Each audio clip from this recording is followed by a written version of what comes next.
Good YouTube, it's your boy Buckeye618, and today I'm here to talk about someone who's been bringing in a plethora of weapons for our quarterback to help out with our offense, and I'm talking about none other than our coach, Brian Hartline. Now, on Sunday, January 9, 2022, our wide receiver coach, Brian Hartline, was promoted to the passing game coordinator, and I'm going to talk a little about that on how it helps our offense, along with, Ryan Day helping that offense, and Kelvin Wilson, our offensive coordinator. Now, this promotion comes after a spectacular season from Jackson Smith-Njigba, with 95 receptions, an Ohio State record, by the way, and 1,606 receiving yards. Garrett Wilson, 70 receptions for 1,058 yards, 12 touchdowns. Chris Olave, 65 receptions for 936 yards and 13 touchdowns, whilst breaking the all-time career touchdowns record previously held by David Boston. Now, Brian Hartline was named 2021 wide receivers coach by Football Scoop. He's a dedicated Buckeye, as the word said from our coach, Ryan Day. He's the top wide receiver coach in college football. He has continued to develop as an offensive coach to the point that we want him to have more of an impact on our offensive game plan. And I think that's perfect. We could possibly see Coach Brian Hartline working his way up to maybe an offensive coordinator one day and also helping out with that. Notre Dame's head coach, Marcus Freeman, who's actually an Ohio State alumni, and we'll see them week 1 against Notre Dame at the Horseshoe, who played with Brian, who tried to get him off the staff, but Hartline made it clear that Ohio State was home. Hartline has been a wide receiver coach since 2018.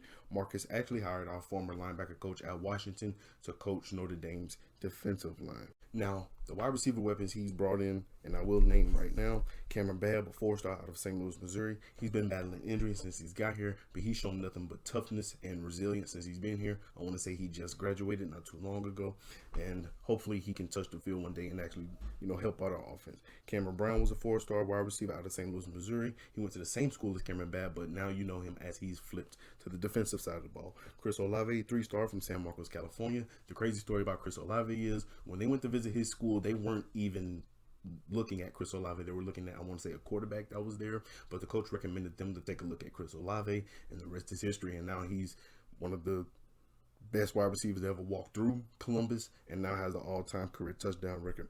Garrett Wilson, 5-star out of Lake Travis, Texas. He'll also be a top pick in the NFL draft this year. Jamison Williams, a 4-star out of Cardinal Ritter Prep in St. Louis, Missouri. As you know, he's transferred to Alabama, as he wasn't necessarily, I wouldn't say he didn't beat out our top 3 because he was on the field at the time. He just wasn't targeted as much. As you know, we had Jackson Smith-Njigba, Chris Olave, and Garrett Wilson. Julian Fleming, 5-star out of Catawissa, Pennsylvania. He was the top receiver in his class. Jackson Smith-Njigba, 5-star from Rockwall, Texas. Next year, he'll probably declare for a draft if he has yet another spectacular season. G. Scott Jr., 4-star from Sammamish, Washington. Now, G. Scott Jr. has switched over to the tight end position because I'm sure about the the full wide receiver room, and some schools don't necessarily give up on you if maybe the room's full and maybe you're not necessarily being one out. They want to give you a chance, move you around here. Maybe some offensive players even switch over to the defensive side of the ball, or vice versa. Mookie Cooper, a 4-star out of Maryland Heights, Missouri. He's now transferred to Missouri, where he's now playing in the SEC. Emeka Egbuka, 5-star out of Steilacoom, Washington. Hopefully I pronounced that right. But another high 5-star coming out of his class, Marvin Harrison Jr., as you know, the son of the legend Marvin Harrison, who played for the Indianapolis Colts, along with notable people on that team like Peyton Manning and Jeff Saturday at center. Jaden Ballard, a 4-star out of Massillon, Ohio. Brian Hartline has been doing a great job out of bringing people out of the backyard. He'll probably make some noise next year, or this upcoming season, Caleb Burton, 4-star out of Austin, Texas. Caleb Brown, 4-star out of Chicago, Illinois. Keon Graves, a 4-star out of Chandler, Arizona, and Kojo Antwi out of Suwanee, Georgia, who's also a 4-star. So out of those people he's recruited, I've named 4 5-stars, 11 4-stars, and 1 3-star, with that being Chris Olave.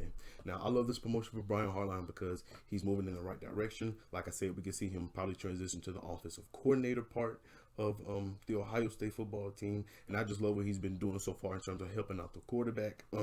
We just got our O-line coach Justin Fry to help out with our O-line out of the firing of Coach Stud.